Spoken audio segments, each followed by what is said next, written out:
Meanwhile, U.S.-China trade tensions are sparking once again. The U.S. considering raising tariffs on Chinese electric vehicles.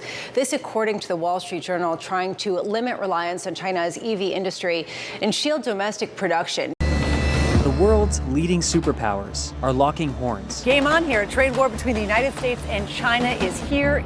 Over the past 16 months, America and China have been trading blows through tariffs on goods.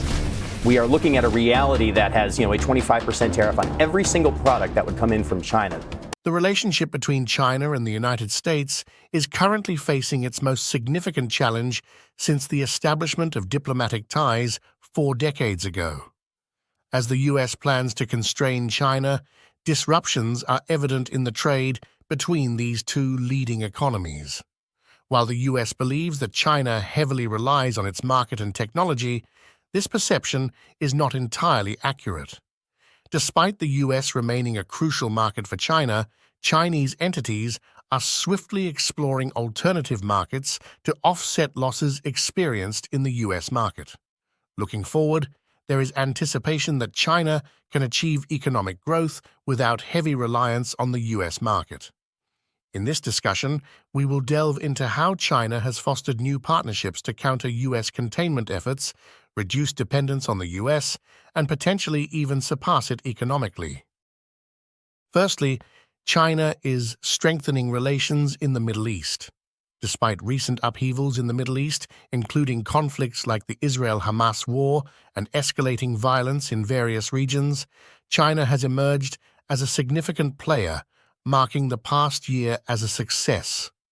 Beijing has achieved strategic victories by expanding its economic presence, hosting leadership summits, brokering peace agreements, and even engaging in joint military exercises with key U.S. allies in the region. While the full extent of these shifts in power may only become clear with time, 2023 could be viewed as the year when China truly began to exert influence in the Middle East. The reasons behind Middle Eastern states seeking closer ties with China are evident. Collaborating with a formidable military force outside of Washington helps them reduce dependency on the U.S., a goal even emphasized by close U.S. allies like the UAE in recent years. Chinese sources often highlight the long-standing cultural and economic ties between China and the Middle East. For example, the UAE has historically been home to over 100,000 ethnic Chinese. However, Beijing's primary focus in its global initiatives remains economic, as it sees significant potential in the Middle East, particularly with energy-rich Gulf states whose ties with China have strengthened over the past decade. Countries involved in the Belt and Road Initiative have notably increased their imports of Chinese products by 8.9% in the last decade alone.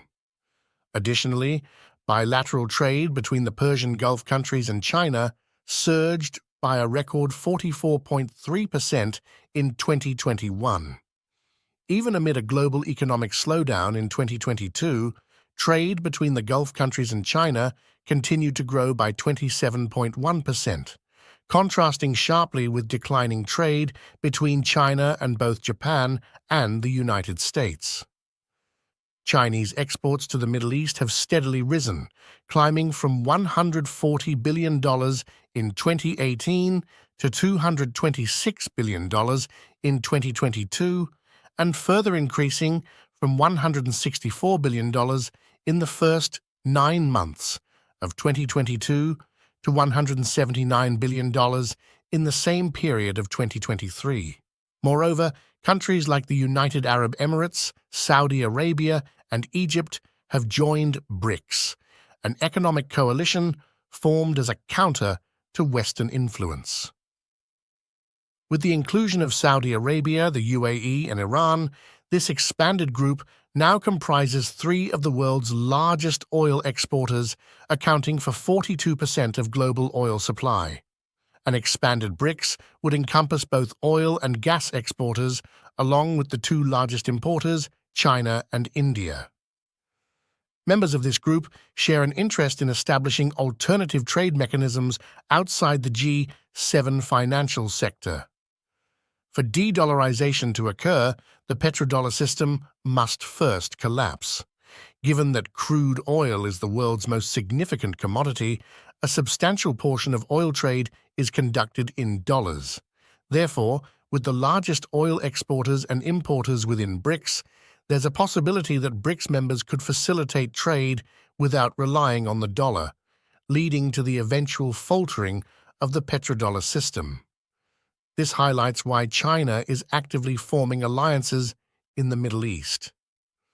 Firstly, Arabian nations offer a promising market opportunity, especially as a substitute for the U.S. market amid strained U.S.-China relations. Secondly, Arab countries' substantial oil production makes them central to any effort challenging the dollar's dominance, starting with the petrodollar system. Secondly, U.S. tariffs lead to Chinese success in Mexico. The economic ties between China and Mexico have grown significantly, with a 23% increase from 2018 to 2022, according to Statista. In 2021, the commercial exchange between the two countries surpassed $100 billion, according to the Bank of Mexico. This robust economic relationship is not just due to Mexico's potential as a growing market, but also its role as an ideal nearshoring destination for global companies, spanning industries from automotive to manufacturing. Following escalating tensions between the U.S. and China over trade practices and intellectual property theft accusations, the U.S. imposed substantial tariffs in January 2018, urging American companies to exit China. Chinese companies responded by relocating factories to countries like Vietnam, but this move incurred soaring shipping costs. China, however, was keen on retaining access to the vast American consumer market. Mexico emerged as the perfect nearshoring hub, enabling China to bypass tariffs and eliminate shipping expenses. Northern border state Nuevo León quickly gained attention, attracting 30% of foreign direct investment from Chinese companies by 2021, as reported by the New York Times. The Hofusen Industrial Park, North America's first Chinese industrial park, now hosts over 24 Chinese firms in Nuevo León. Mexico's efforts to attract foreign companies seeking to relocate operations closer to North American customers amid U.S.-China tensions have been successful, with Chinese firms leveraging Mexico's nearshoring advantages to reach the American market. This strategy has positioned China as the leading source of direct investment in Mexico, surpassing the U.S. This trend underscores Mexico's strategic importance as a partner for Chinese businesses looking to expand in North America, particularly given the strained relations between China and the U.S. In addition to setting up factories in Mexico to serve the North American market, Chinese companies are capitalizing on Mexico's domestic market demand. This is evident in the automobile industry, where many companies are eyeing Mexico as a bridge in the passenger car and commercial vehicle segments. Chinese firms like BYD, SAIC, and Chery have increased their sales during the chip shortage, contrasting with declines experienced by General Motors, Volkswagen, and BMW. New Chinese players like Photon and Jiangling Motors are also making inroads, with discussions underway for new production plants catering to South and North American markets. China has strategically diversified its markets, tapping into opportunities in the Middle East and Southeast Asia to offset losses in the U.S. market due to the trade war. Moreover, China has not completely relinquished the U.S. market, as evidenced by its investments in Mexico to circumvent U.S. tariffs. Do you believe China's strategy will succeed? Share your thoughts and comments below. If you found this video informative, please like and subscribe to our channel for more insightful content.